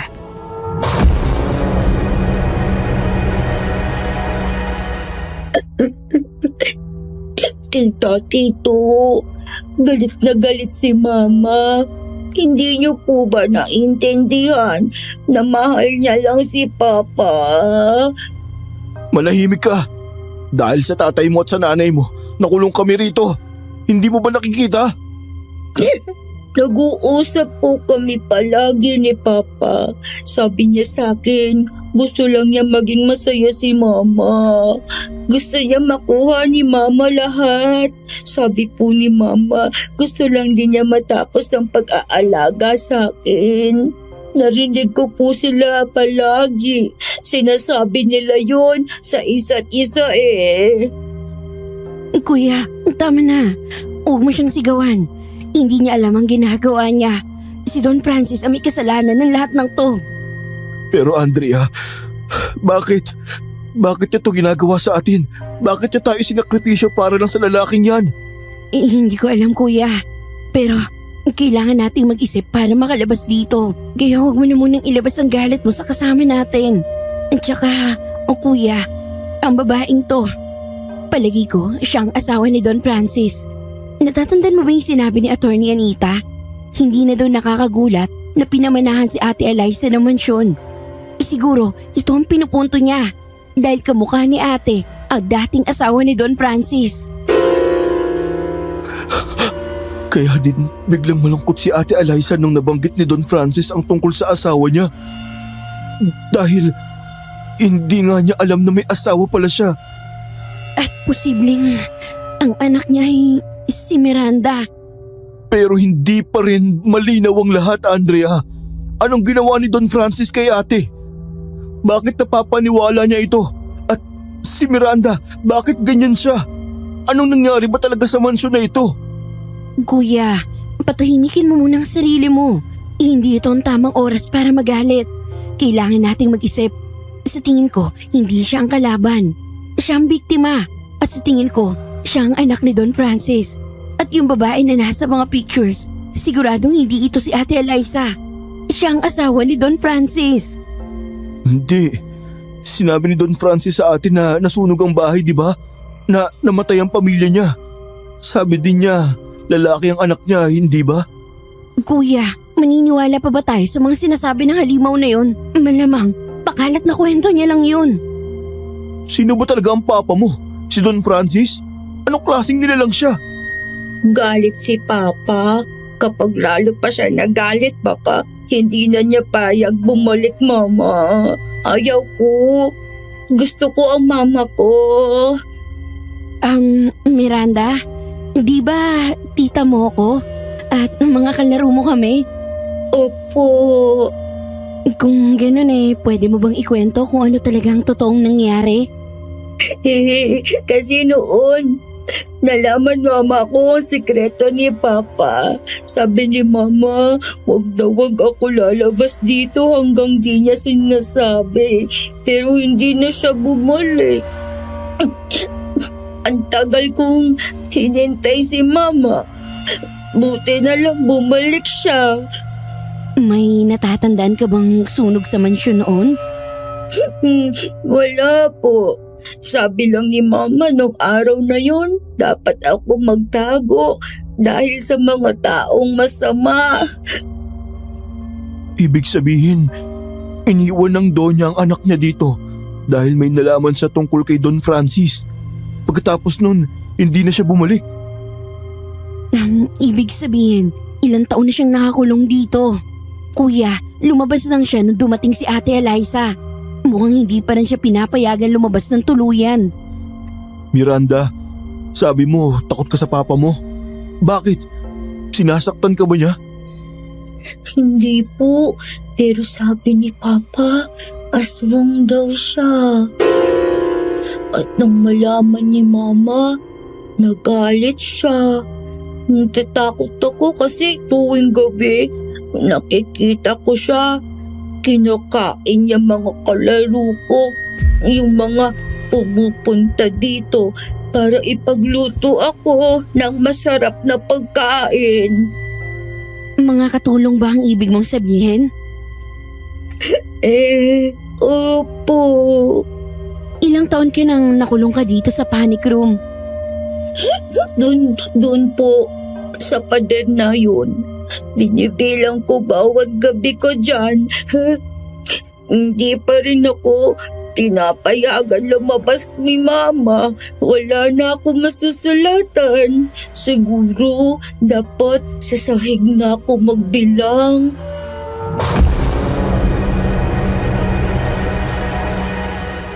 Napalingon kami ni Kuya nang ituro ni Miranda ang malapad na pader na natatakpan ng anino. Doon namin nakita ang mga guhit na ginawa niya gamit ang iba't ibang kulay ng Crayola. Mga larawan na halos napuno na ang buong pader.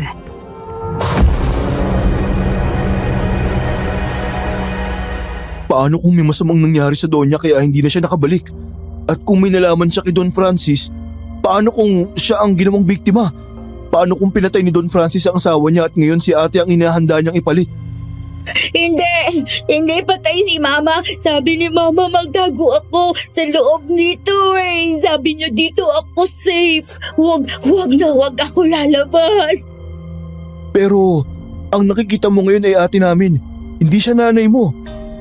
Bata pa ang kapatid namin, wala na ang nanay mo. Kuya, hayaan mo na. Huwag mo nang dagdagan ng iyak niya. Sabi ni Papa, si Mama Alisa, ang mama ko, hindi siya patay. Buhay ang mama ko. Kuya, sa tingin ko, ginamit lang ni Don Francis si Ate Eliza dahil kamukha to ng asawa niya. Siguro kaya siya umiiyak kanina dahil nag-aalala siya na baka masira ang plano ni Don Francis. Anong plano? Na ialay ang kaluluwa namin sa kanya? Hindi ko alam. Pero sinabi niya, kailangan niya ang dugo. Kailangan niya ang dugo para maging masaya. Pero ang mama ko, hindi na masaya. Ano yun? Hindi ko alam. Tito, huwag kayo lalabas. Sabi ni Papa, kailangan niya ang dugo. Kailangan niya ang dugo para maging masaya. Dugo? Bakit? Para maging masaya siya at maging tao ulit. Kailangan niya ng dugo ng dalawang inosente at minamahal ni Mama. Paano mo naman nalalaman yan? Dito dinadala ni Papa ang kanyang mga biktima. Dito niya ginagawa ang ritual. Sandali. Bakit, Kuya? Matatandaan mo ba yung sinabi ni Attorney Anita tungkol sa sulat at pera? Oo, Kuya. Pero mahalaga pa ba yun ngayon? Hindi. May pakiramdam ako na may ibang ibig sabihin si Attorney Anita. Huh? Hindi kita maintindihan, Kuya. Anong ibig mong sabihin? Paano kung wala ang totoong sulat galing kay Don Francis? Paano kung ang sinasabi ni Attorney Anita ay babala? Hindi pa mana. Hindi mo ba napansin si ate kanina? Parang magulo siya. Parang hindi niya alam ang tungkol sa sulat na yun. Pero kuya, nakita ko si ate na binabasa niya yung journal mula sa library. Umiiyak pa nga siya eh. Akala ko, iyon ang sulat na sinasabi ni Attorney Anita. Hindi pa ba? Hindi ko alam, pero kailangan nating makuha ang journal na yun. Kailangan nating malaman ang laman ng sulat. Don Francis? Kuya, lalo siyang nagmukhang aswang. Andrea, Matthew, huwag kayong mag-alala. Ako na ang mag-aalaga sa inyo.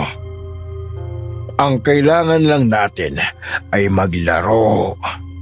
Paano mo nagawa to, Don Francis? Niloko niyo kami. Niloloko mo si ate ko at pati ang sarili mong anak. Ikinulong mo dito. Wala kang puso. Yan na ba ang pinanggagalingan ng tapang mo? Akala mo hindi ko alam ang lahat ng yan? Don Francis, Alam kong demonyo ka. Pero bakit idinadamay mo sa kasamaan mo ang kapatid namin? Wala siyang ginawa kundi asikasuhin kami. Pinaasa mo siya sa mga pangakong walang katotohanan at puro makasarili. Tama ka, Matthew. Wala akong puso. Kinuha ninyo ang lahat sa akin. Hindi ko pinahirapan si Eliza. Siya mismo ang pumili. Pinili niya ang kalayaan kaysa sa pagiging bilanggo sa inyo. Hindi! Nilaloko mo lang siya. Ginagamit mo lang ang pagmamahal niya para makuha ang gusto mo. At ano naman ang ginawa ninyo para sa kapatid ninyo bukod sa pagiging pabigat?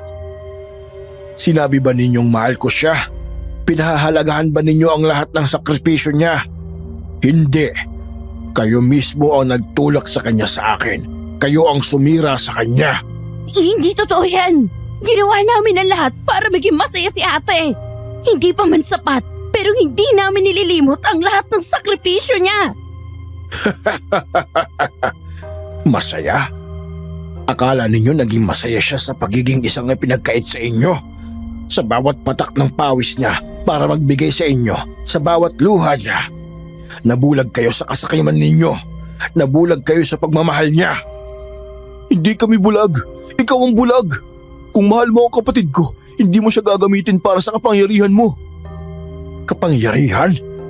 Hindi kapangyarihan ang gusto ko, Matthew. Gusto ko ang katawan ko. Gusto kong bumalik sa pagiging tao. At sa ginagawa ko ngayon, maibabalik ko ang lahat. Makakasama kong muli ang asawa ko, ang anak ko. Hindi yan mangyayari. Hindi ka magiging masaya, Don Francis. Dahil sa huli, wala kang kasama. Wala kang magagawa kundi ang maging aswang habang buhay. Hindi mo asawa si Ate Eliza. Huwag mong niloloko ang sarili mo at huwag mong pinaiikot ang ulo ng kapatid namin. Diyan kayo nagkakamali. Siya ang asawa ko. Ang asawa ko mapagmahal at maalaga. Pinatay ko lang naman ang isang parte ng pagkatao niyang ayaw sa kagaya ko. Pero ngayon, nagbabalik siya at naiwan ang lahat ng mabubuting ugaling minahal ko sa kanya. At dito sa mansyon na ito, makakasama ko siya habang buhay. Nababaliw ka na! Ano ba talaga ang gusto mong mangyari?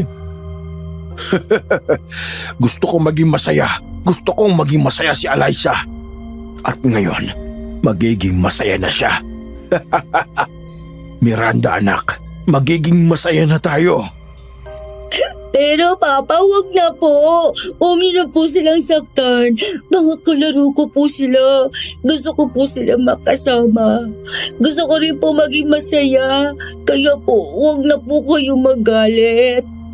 Manahimik ka. Hindi mo naiintindihan ng lahat. Kailangan ko ang dugo nila para maging masaya tayo. Para bumalik ako sa dati kong anyo. Pero gusto ko lang po maging masaya. Hindi po ba pwede maging masaya na lang tayo? Kahit hindi na po tayo maging tao ulit. Hindi ako papayag. Tama na! Hindi mo ba talaga naririnig ang anak mo, Don Francis? Ang gusto niya lang ay maging masaya. Ano ginawa ninyo sa kanya? At ikaw, gusto mo lang naman pasayahin na yung sarili mo, hindi ba? Hindi ko ginusto ang nangyari kay Miranda. Hindi ko alam ang tungkol sa silid na ito. Si Eliza ang nakatagpo sa kanya. At huli na ang lahat. Wala na kaming magagawa pa. Ate, Francis! Francis! Nasa labas si Atty. Anita. Naghihintay siya sa labas. Kailangan natin magmadali. Ano? Anong ginagawa niya dito? Hindi ko alam. Nagmamadali siya. Sabi niya, kailangan niya akong makausap. May bagong impormasyon daw siya tungkol sa mansyon. Hindi ito pwedeng mangyari. Niloloko pa ako ni Anita. Wala kaming usapang ganito.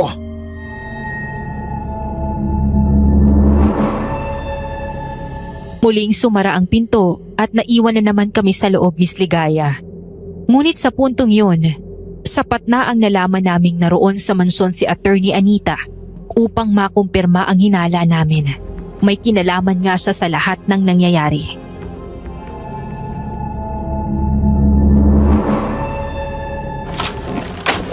Si Atty. Anita. Nandito siya. Kailangan nating makalabas dito. Pero paano tayo makakalabas? Sinara na ni Don Francis ang panic room. Gusto ko po maglaro ulit sa labas. Gusto ko na po maging masaya. Tama, Miranda. Makakatulong ka sa amin. Kailangan namin makalabas para matulungan ka namin. Para makasama mo na ng tuluyan si mama mo.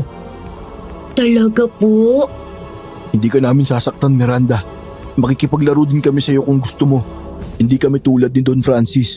Gusto namin makalabas ka na sa kulungan na ito. Meron kaming kakampi sa labas, pero kailangan naming malaman kung paano.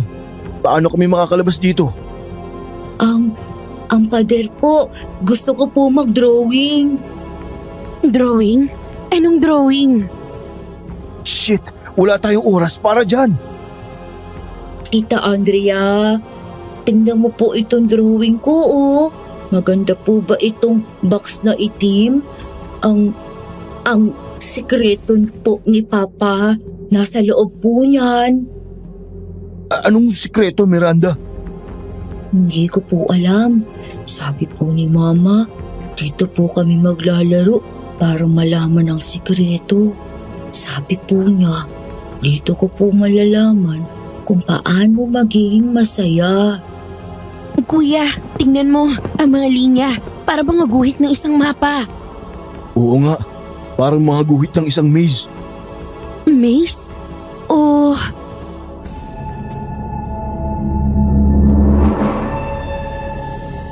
Napatingala noon si Kuya Matthew sa isang parisukat na butas sa pader na natatakpan ng metal. Ventilation duct ang tawag dito. Daanan ng hangin papasok sa silid. Sa unang tingin pa lang, Miss Ligaya, alam na naming sapat ang laki nito para makalusot ang isang tao. Bagaman puno ng alikabok at nakakatakot ang dilim sa loob.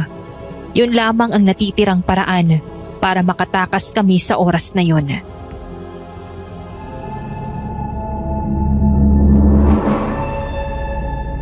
Andrea, tignan mo! May ventilation duct. Pwede tayong lumabas gamit yan. Kuya, sigurado ka ba? Ang dilim sa loob. Baka... Wala na tayong ibang pagpipilian. Mas delikado kung mananatili tayo dito. Tandaan mo, nasa labas si Atty. Anita. Kailangan lang nating makalabas para matulungan niya tayo. Miranda, dito ka lang ha. Huwag ka munang aalis. Babalik kami para sa'yo. Pangako. Tara na, Andrea. Walang atrasan. Sige, kuya.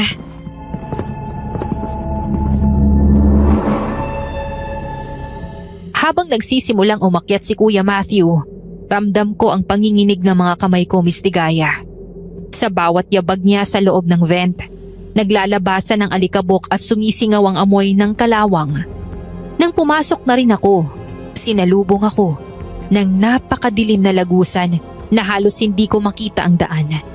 Dumidikit sa balat ko ang malamig na metal at ang amoy ng luma na para bang hininga mismo ng mansyon. Patuloy kaming gumagapang at sa bawat galaw, naririnig ko ang malakas na tibok ng puso ni Kuya Matthew na halos sumabay sa kaba at takot ko. Kuya, naipit ang damit ko. Huwag kang mag-alala, Andrea. Alisin mo na lang ng dahan-dahan. Aray! Andrea, ayos ka lang ba? Oo, ayos lang ako.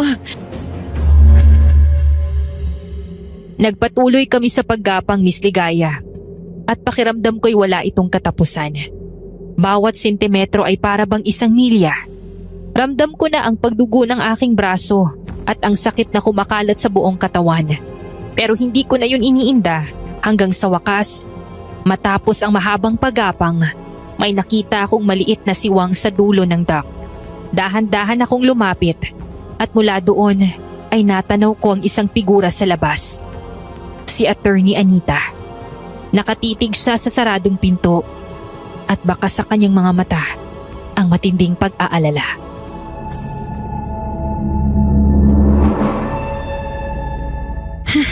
Kuya, tingnan mo. Si Atty. Anita. Nasa labas pa rin siya. Attorney, bakit po kayo nandito? Sobrang gabi na. Ay, nako. Ginabi lang kasi ako sa daan pabalik. Pwede ba ako makituloy na muna dito? Nubusan din kasi ako ng gas. Sige. Pwede naman po. Tuloy po kayo. Anyway, Eliza, nahanap na ba ninyo yung sulat at pera? Attorney, hindi pa po. Hindi pa po namin nahanap. Ganun ba? Nasaan ang mga kapatid mo? Nasaan si Andrea at si Matthew? Tulog pa po sila.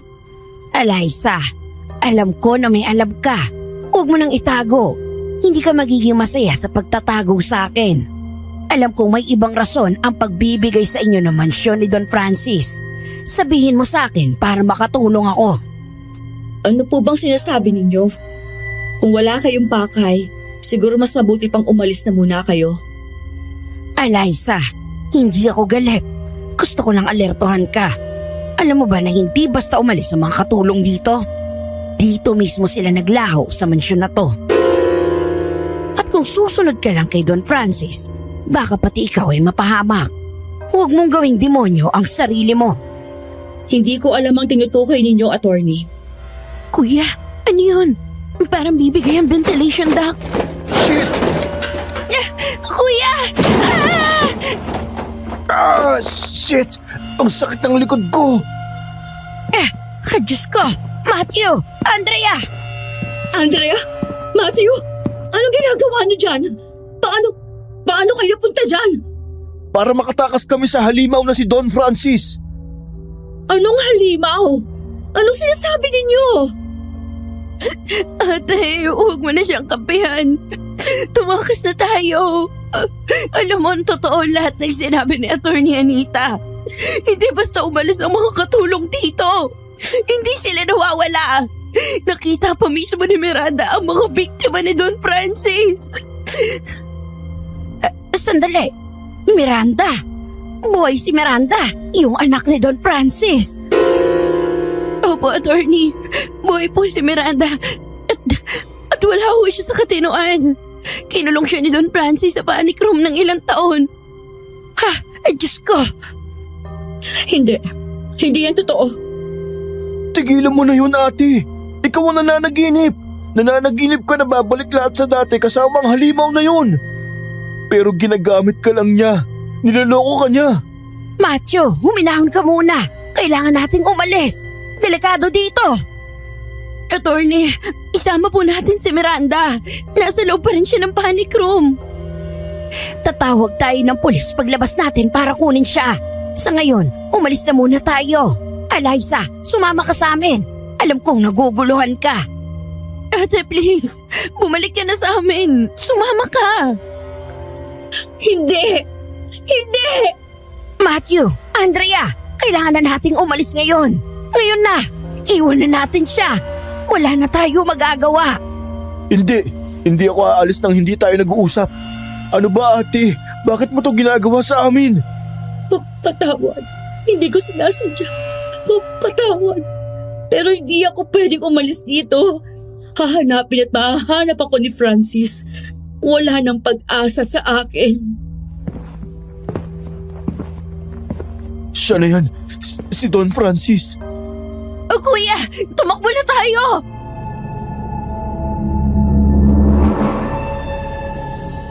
Biglang yumanig ang buong mansyon sa tunog ng isang bagay na bumagsak mula sa itaas, Miss Ligaya. Hindi yun tunog ng karaniwang bagay, kundi ng isang nilalang na tila nagmamasid at naghahanap ng biktima. Agad kaming kumaripas ng takbo habang mahigpit na hawak ni Kuya Matthew ang aking kamay patungo sa pinakamalapit na pinto. Nauna na sa amin si Attorney Anita at sa aming likuran ay si Ate Eliza, umiiyak. Hindi malaman kung sino ba ang dapat niyang sundan.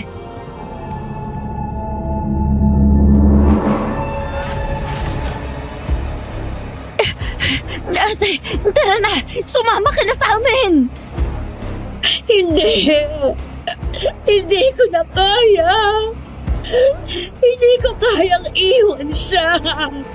Ate Eliza, tumakbo ka na! Hindi ka na niya mahal! Niloloko ka lang niya!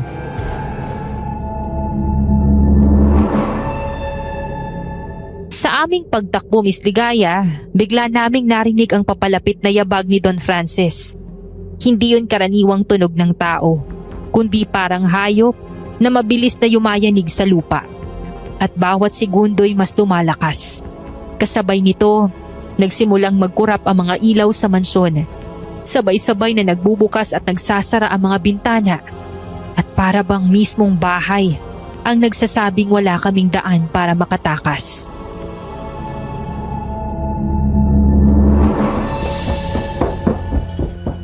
Diyan kayo sa kanan, sa may malaking bintana. Dito, bilis! Andrea, hawakan mo si Miranda!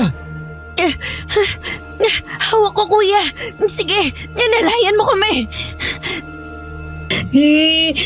Tita, tito, takbo na po! Takbo na po! Hindi kayo makakatakas! Francis, huwag niyo silang saktan. Agad kaming kumaliwa patungo sa malaking bintana, Miss Ligaya. Rinig na rinig namin noon ang mabibigat na yabag ni Don Francisco sa aming likuran. Palapit ng palapit. Hindi ko na rin mapigilan ng hindi umiyak habang hawak ako ni Kuya Matthew. Hindi kayo makakatakas! Ang dugo ninyo ay akin! At ako, magiging tao na ulit ako! Sa aming pagtakbo, Miss Ligaya, nasilayan namin ang anino ni Don Francis sa dingding. Lumalaki ito at nagmukhang mas malakas. Umiilaw ang mga mata niya at mukhang handa niya kaming lapain anumang oras noon. Nang mga sandaling yun, naisip ko ang aming mga magulang at ang lahat ng aming pinagdaanan at sakripisyo. Doon ko naintindihan na wala nang kabuluhan ang lahat ng yun. Puno ng panganib ang mansyon at ang lahat ng nasa loob nito ay naging bahagi ng isang bangungot. Kuya, ang bintana! Agad na tumalon si Kuya Matthew sa bintana at sumunod naman ako, Miss Ligaya. Nasa labas na si Attorney Anita at baka sa mukha niya ang matinding pag-aalala. Sa loob ng mansyon na iwan si Ate Alisa, umiiyak at litong-lito. Hindi alam kung sino ang susundan at kung saan sa lulugar. Hindi! Walang makakatakas sa akin! Kuya, bilisan mo! Hawak mo ako! Hawak kita, Andrea! Halika! Dahan-dahan! Baka madali ka ng basag na salamin! Tumalon na kayo! Ako nang bahala kay Eliza! Bilisan nyo! Wag! Umalis na kayo. Sasaktan lang na kayo. Please, pabayaan niyo na lang ako dito. Biglang sumulpot si Don Francis, Miss Ligaya, at galit na galit ang kanyang anyo. Agad niyang hinila si Ate Alisa sa buhok at ang mga mata niya ay kumikislap na parang naglalagablab na apoy. Eliza, hindi mo ako pwedeng iwan! Kung babalik ka sa kanila, papatayin kita! Papatayin ko silang lahat! Papa! Bitiwan mo ang mama ko! Miranda, anong ginagawa mo rito? Paano ka nakalabas? Papa! Bitiwan pa si mama! Hindi ko siya hayaan masaktan mo! Biglang sumugod si Miranda kay Don Francis, Miss Ligaya. Nagbanggaan sila at sa bawat hampas at sigaw ay umaalingaw-ngaw ang nakakakilabot na tunog ng kanilang laban. Ang ingay ng sagupaan ay naging hadlang para makalapit kami at tuluyang makatakas.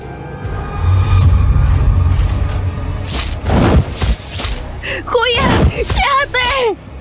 Ate! Halika! Kumapit ka sa akin! Aalis na tayo dito! Patawad po, Papa. Patawad po. Mama, huwag mo ako iwan. Mahal kita.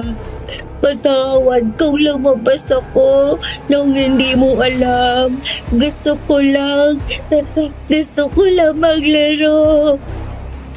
Miranda, hindi mo ako nanay. Tama. Wala na ang nanay mo. Pinatay ko siya ng suwayin at itago ka niya sa akin. Ngayon, kung magiging pasaway ka na rin, mas mabuti pa nang magsama kayo. Huwag mo po sabihin yan, Mama. Hindi po ako magiging pasaway. Pangako, patawad. Patawad po.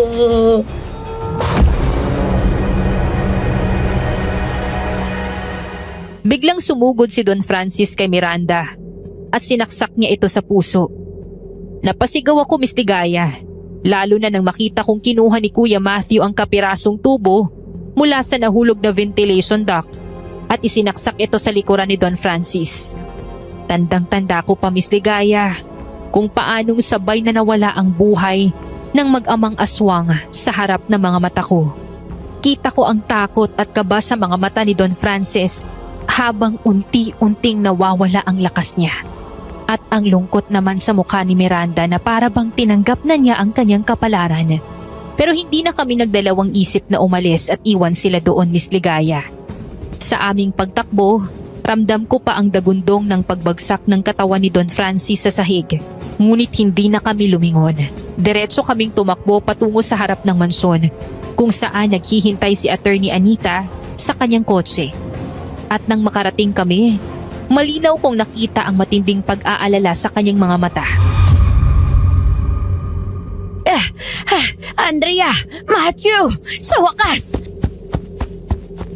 Niyakap kami ni Attorney Anita, Miss Ligaya.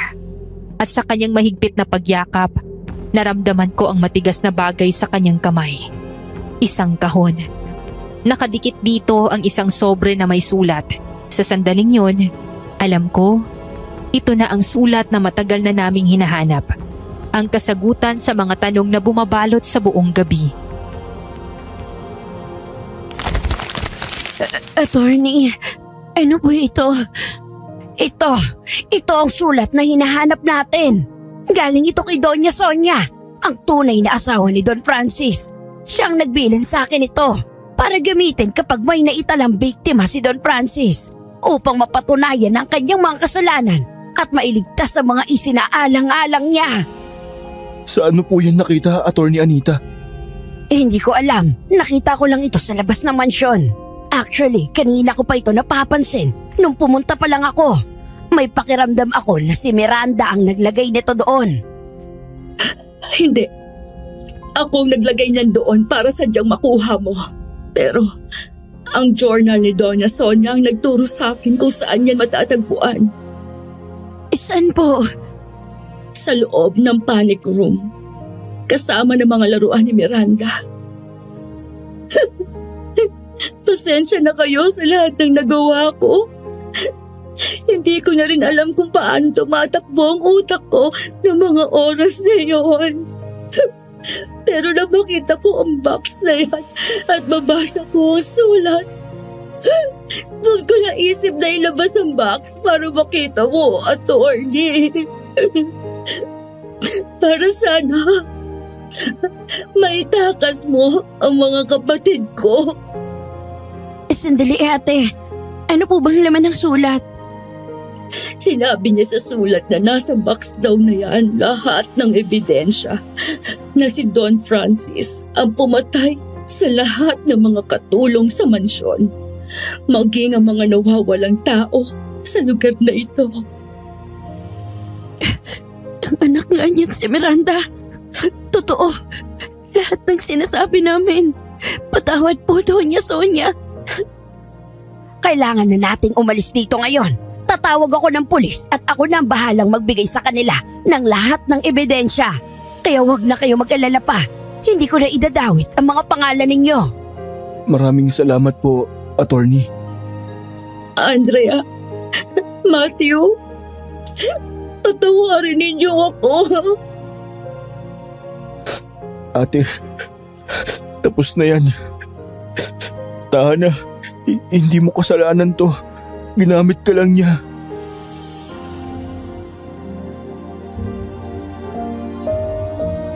Dito na nga po natapos ang kwento namin sa mansong yun, Miss Ligaya. Dahil mula noon ay hindi na rin kami bumalik pa doon kahit minsan. Sa tuwing naaalala ko ang lahat ng pinagdaanan namin, para bang muli akong binabangungot gabi-gabi. Lalo na ang hindi matapos-tapos na pagkakonsensya ko para kay Miranda. Na siya rin ang naging dahilan kung bakit ipinagpatuloy ko ang larangan na pinili ko. Ngayon po, isa na akong nurse sa mental hospital at sa bawat pagtulong ko sa aking mga pasyente, pakiramdam ko'y naitatawid ko na rin ang hindi ko nagawa noon para kay Miranda. Ngayon po, dito na natatapos ang aking confession, Miss Ligaya. Maraming salamat po at pinagbigyan niyo kong maibahagi sa inyong mga listeners ang karanasan kong ito. Hanggang sa muli po at more power sa inyong channel. Para po sa mga listeners ng Aswang Confession, ano po ang masasabi ninyo sa pinagdaanan ng batang si Miranda? Dahil ba sa masasaklap na pangyayari ay karapat-dapat siyang kaawaan? O tama bang isang tabi na lamang? Dahil gaya ng sabi ng aking therapist, isa naman siyang aswang at hindi na dapat pang alalahanin.